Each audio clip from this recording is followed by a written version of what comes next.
வணக்கம் நண்பர்களே, welcome to doctor PM times.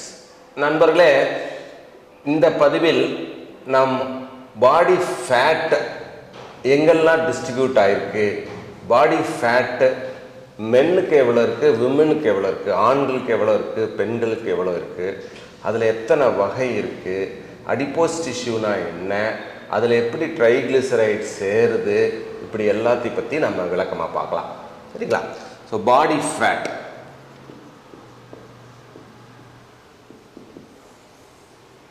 பாடி ஃபேட்டை மேஜராக ரெண்டு விதமாக பிரிக்கலாம். ஒன்று வந்து ஸ்டோரேஜ் ஃபேட்,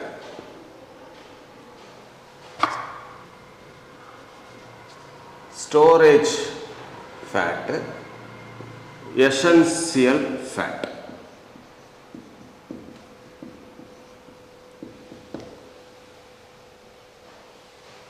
பேர்லேயே அதுக்கு அர்த்தம் வந்துருச்சு. அதை பற்றி நான் இன்னும் விளக்கமாக சொல்கிறேன். இந்த ரெண்டு விதமான ஃபேட்டை ஆண்களுக்கு 1% பெண்களுக்கு ஒரு குறிப்பிட்ட சதவீதமும் இருக்கும். நார்மலாகவே தேர் இஸ் எ டிஃப்ரென்ஸ். மேல் ஃபீமேலுக்கு இந்த ஃபேட் டிஸ்ட்ரிபியூஷனில் டிஃப்ரென்ஸ் இருக்குது. ஃபேட்டுக்கு இன்னொரு பேர் லிப்பிட்ஸ். அது தண்ணியில் கரையாது. அது பென்சீன், ஆல்கஹால் போன்ற கெமிக்கலில் தான் ஃபேட்டை கரைக்க முடியும். மற்றபடி இந்த கார்போஹைட்ரேட் மாதிரியோ புரோட்டீன் மாதிரியோ தண்ணியில் கரைக்க முடியாது. இதில் சிம்பிள், காம்ப்ளெக்ஸ், டிரைவ்டு லிப்பிட்ஸ்னு 3 விதம் இருக்குது. இதை பற்றி நம்ம அதிகமாக பார்க்க வேண்டியதில்லை. நம்மளுக்கு தேவை ஸ்டோரேஜ் ஃபேட்னா என்ன, எசென்சியல் ஃபேட்னா என்ன, அதோட வேலை என்ன, அது எங்கெங்கெல்லாம் படிஞ்சிருக்கு.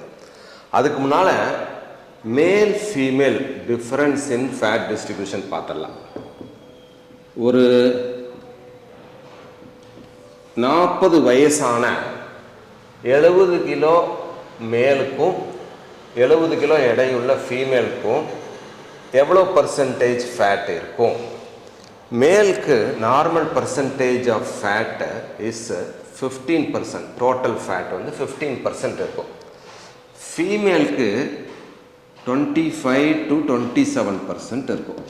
ஸோ ஃபீமேல் ஃபேட் கண்டென்ட் மென்னை விட ஜாஸ்தி. ஒரே எடை இருந்தாலும் ஃபேட் கண்டென்ட் ஜாஸ்தி. அதனால தான் composition of body is important. Weight மட்டும் இம்பார்ட்டன்ட் இல்லை. இந்த 15% ஃபேட்டில் 3% வந்து எசென்ஷியல் ஃபேட், மீதி 12% வந்து ஸ்டோரேஜ் ஃபேட்.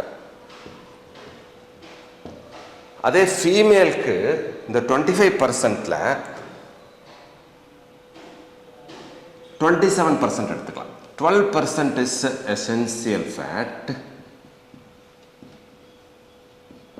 அண்ட் 15% வந்து ஸ்டோரேஜ் ஃபேட். இதில் பார்த்தீங்கன்னா தி ஸ்டோரேஜ் ஃபேட்டோட அளவு ஆண்களுக்கும் பெண்களுக்கும் ஏறக்குரிய சரிசமமாக இருக்கும். மெயின் வித்தியாசம் வந்து இந்த எசென்சியல் ஃபேட்டில் தான் இருக்குது. ஆண்களுக்கு 3% தான் இருக்குது, ஃபீமேலுக்கு 12%. ஸோ ஏறக்குரிய 4 மடங்கு அதிகம். எசென்சியல் ஃபேட் ஃபீமேலுக்கு 4 மடங்கு அதிகம். ஸோ இதுதான் normal fat composition in a male and female. நம்ம இதை ஒவ்வொன்றா உனி பிரித்து பார்க்கலாம். எசென்சியல் ஃபேட்னா என்ன, ஏன் ஃபீமேலுக்கு எசென்சியல் ஃபேட்டு 4 மடங்கு அதிகமாக இருக்குது, ஸ்டோரேஜ் ஃபேட்னா என்ன, அதோட ஃபங்க்ஷன் என்ன. இது ஃபீமேலில் மட்டும் இந்த எசென்சியல் ஃபேட்டுக்கு ஒரு உட்பிரிவு சொல்கிறாங்க. அதுக்கு பேர் sex specific fat. Sex specific fat அப்படின்னு ஒன்று இருக்குது. இந்த ஃபீமேல் செக்ஸுக்குன்னே ஒரு தனித்துவம் இருக்குது இல்லையா? இன்னைக்கு அன்னையர் தினம். பெண்கள் தான் தாயாகி குழந்தை பெற்று அவர்களுக்கு பாலூட்டும் வல்லமையை கடவுள் கொடுத்துருக்கிறார். ஸோ அந்த தாய்மை வரத்துக்கு மிக மிக தேவை இந்த செக்ஸ் ஸ்பெசிஃபிக் ஃபேட்டுன்னு சொல்லலாம். இந்த செக்ஸ் ஸ்பெசிஃபிக் ஃபேட்டு எங்கெல்லாம் இருக்குன்னா, பிரெஸ்டில் இருக்கும், அவங்களோட தை ரீஜியனில் பின்புறத்தில் ஹிப்பில் அதிகமாக இருக்கும் பெண்களுக்கு. ஸோ இந்த பிரெஸ்ட் டிஷ்யூ மட்டும் அவங்களுக்கு மார்பு மட்டும் அவங்களுக்கு 4% கான்ட்ரிபியூட் பண்ணுது. பிரெஸ்ட் டிஷ்யூ மார்பு அந்த எசென்சியல் ஃபேட்டில் 4% கான்ட்ரிபியூட் பண்ணுது. அதனால தான் அவங்களால தான் பெற்ற குழந்தைக்கு பாலூட்ட முடியுது. ஸோ அவங்களோட ரீப்ரொடக்டிவ் கேப்பபிலிட்டி அந்த ஃபங்க்ஷனுக்கு மெயினாக அந்த எசென்சியல் ஃபேட் உதவுது. அப்புறம் இந்த பின்புறத்திலையும் தைஸ்லேயும் இடுப்பு பகுதியிலும் படுந்துள்ள ஃபேட்டு தான் அவங்களுக்கு அந்த டிப்பிக்கல் கான்டோர் அந்த ஃபீமேல் ஸ்ட்ரக்சரை கொடுக்குது.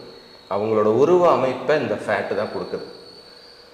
அடுத்தது இந்த எக்ஸஸ் எசென்சியல் ஃபேட் கொஞ்சம் அதிகமாக இருக்கிறங்காட்டி அவங்களுக்கு அது ஒரு முக்கியமான ரிசர்வாக வேலை செய்யுது. எப்போ குழந்தை வயிற்றில் இருக்கும்போதும் குழந்தை பெற்ற பின்னு அவங்களுக்கு பாலூட்டும் போதும் பெண்களுக்கு அதிகப்படியான கலோரிஸ் ஆண்களை விட தேவைப்படும்.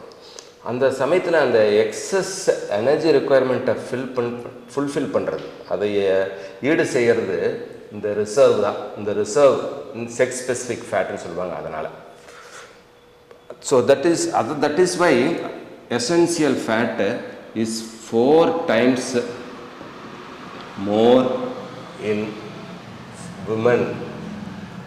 அப்புறம் இந்த எசென்சியல் ஃபேட்டு எங்கெல்லாம் இருக்குது நார்மலாக இந்த 3% essential fat both male and female எங்கே இருக்குது நார்மலாக?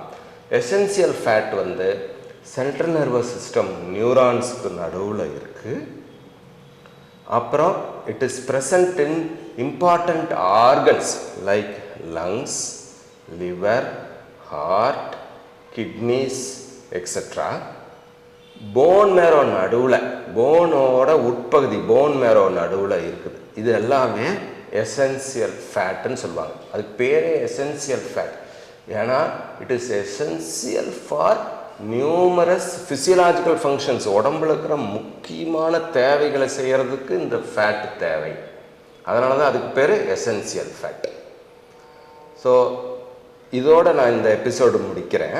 அடுத்த எபிசோடில் கொழுப்பு நம்மளுக்கு எதுக்கு தேவை, ஃபேட்டோட ஓவரால் ஃபங்க்ஷன் என்ன, அப்புறம் ஸ்டோரேஜ் ஃபேட்டோட முக்கியத்துவம் என்ன என்பதை பார்ப்போம். வணக்கம் நண்பர்கள்.